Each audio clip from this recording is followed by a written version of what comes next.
তো কেমন আছেন সবাই? আজকের ভিডিওতে আমি আপনাদেরকে শত্রুর মুখ ফুলিয়ে দেওয়ার একটি যন্ত্র দেব।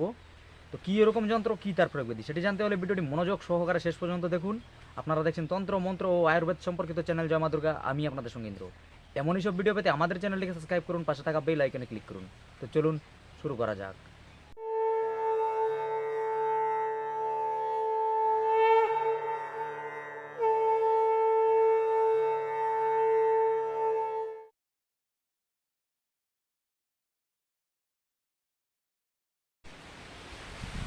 সাদা কাগজের উপরে সরিষার তেল দিয়ে লোহার পিন বা তার কাঠি বা যাই বলেন, লোহা দিয়ে করতে হবে, তার পিন কাঠি যাই বলেন, এই লোহা দিয়ে অঙ্কন করবেন। ওই নকশার নিচে শত্রুর নাম পদবি লিখবেন। শত্রু যদি ছেলে হয় ওনার বাবার নাম পদবি লিখবেন নকশার নিচে। শত্রু যদি মেয়ে হয় সেক্ষেত্রে ওনার নাম পদবির নিচে ওনার মায়ের নাম পদবি লিখবেন। তারপর নকশাটাকে প্রাণ প্রতিষ্ঠা করে, চক্ষুদান প্রাণ প্রতিষ্ঠা করে একটা কাজ আপনাকে করতে হবে, সেটা আমি ভিডিওতে গোপন রাখছি, সবার হাতে এভাবে দেওয়া যাবে না, ভালো মানুষের ক্ষতি করে দিবে। সেটি জানতে হলে আমার সঙ্গে হোয়াটসঅ্যাপে যোগাযোগ করবেন। ডিসক্রিপশনে দেওয়া হোয়াটসঅ্যাপ নাম্বারে আমাকে মেসেজ করতে পারেন, হোয়াটসঅ্যাপে কল করবেন না।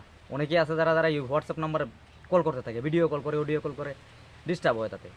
কাজ করতে থাকে, ভিডিও কল করতে থাকে। মেসেজ করবেন, কল করতে যাবেন না হোয়াটসঅ্যাপে। আশা করি ভিডিওর সম্পূর্ণ অংশ বোঝাতে পেরেছি। কোনো অংশ যদি বুঝতে পেরে না থাকেন সেটা কমেন্টে লিখে দেবেন। সম্পূর্ণ নিয়ম দিলাম না বলে লাইক করতে বলবো না, তবু যদি ভিডিওটি আপনার ভালো লাগে একটি লাইক করে যাবেন। কমেন্টে আপনার মতামত জানাতে পারেন। এই তথ্য আপনার আশেপাশে জানানোর জন্য তা শেয়ার করতে পারেন। দেখা হচ্ছে আগামী পর্বে, ততক্ষণের জন্য ভালো থাকবেন। ধন্যবাদ।